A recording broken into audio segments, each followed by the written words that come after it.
Hi, I'm Elisa Wallace, and I'm down here at Wellington at the Nations Cup. I'm here to do the Mustang demo for the movie The American Mustang, and also to help promote adoptions of these wonderful horses. The movie is about getting awareness about the Mustang's plight. There's 50,000 horses that are in government holding, and they keep pulling horses off the range, and there's a big predicament. So the movie is out there to raise awareness, because oftentimes the public doesn't even know that we have wild horses, and or if they do, they think of them as wild bucking broncos that are mutts. And so I'm here with my two to show how amazing they are, and they're really nice looking animals, and that they're worth saving. The secret to training a Mustang. Well, when you work a Mustang, there's a little bit of magic, and actually the Mustang transforms you.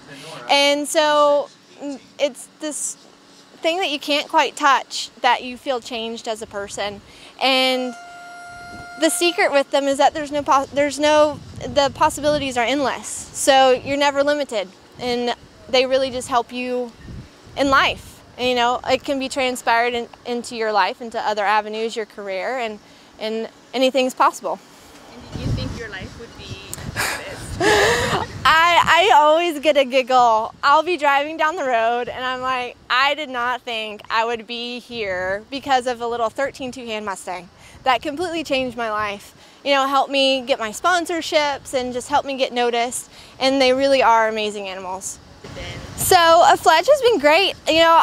When I got him, he was 3, and things just got kind of really busy, and he went through a big growing spurt. So like I said, he was 13 too, and now he's 14, hands and a quarter. Woo! And so he just kind of hung out for a little bit, let him grow. I always play with him, and he's just an amazing little horse. He's really funny, and he has a very kind of quiet, older soul. And he really kind of just feeds off of this sweetness factor, and he always tries to please. If anything is hard about Flaetch, is that he's kind of an overachiever, which has been, I've tried to use that in my training as far as teaching him certain tricks, but it can sometimes be a little difficult because he's such a pleaser. Sometimes I have to tell him to bring it down a notch. So Roan is my other horse that I have. And I got him last year, which I was able to pick him out. Roan was, or Flaetch was just by a number, computer random. But Roan was, I picked him out, adopted him, went through an auction. And I did the Mustang Million competition with him, where we placed 30th out of like 200 horses. And he's just 4 this year, but he's an amazing horse. He looks like a little warm blood, jumps really good. So I'm really excited about him to start doing eventing with him.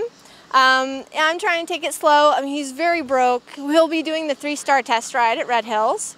Yeah, so you have to put an amount of training on them, but he really enjoys it.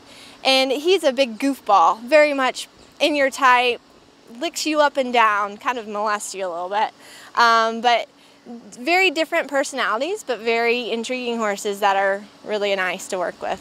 I grew up, my dad was Rick Wallace, so I grew up with a trainer, and I had the privilege of always being on a horse and always playing around bareback. We would play tag on our horses, go swim our horses. It's very natural just by that sense. And so oftentimes I would get, in order to ride, I would get the very difficult horses, and the first young horse that I had, I broke bareback, and I was like 8, and I didn't have a fuss about it, and so I figured that's just kind of where I've been playing around with it. And like Chris Cox, I watched Chris Cox, Anderson Clinton, all those kind of natural horsemanship guys are really inspiring to me, like John Lyons. I mean, the list can go on and on.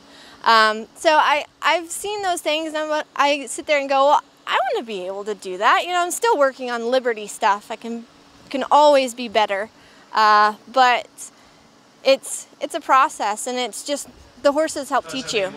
So I really just try to open my eyes, and we always make mistakes. And the biggest thing is just trying to learn from those mistakes and in order to be a better horseman. So that's kind of my training. I have my full right now. I mean, my ultimate goal would be to have a string of Mustangs for eventing. You know, I want to do upper level eventing, and there's lots of horses. Like I said, there's 50,000 of them in holding that are just sitting there that need to be saved. And so there's another competition coming up for another makeover in Texas, which I might do. And then there's also another one in Alabama. And there's the organization, the Mustang Heritage Foundation, which is what has created the makeovers that works with the BLM, which is the government that controls and manages the horses.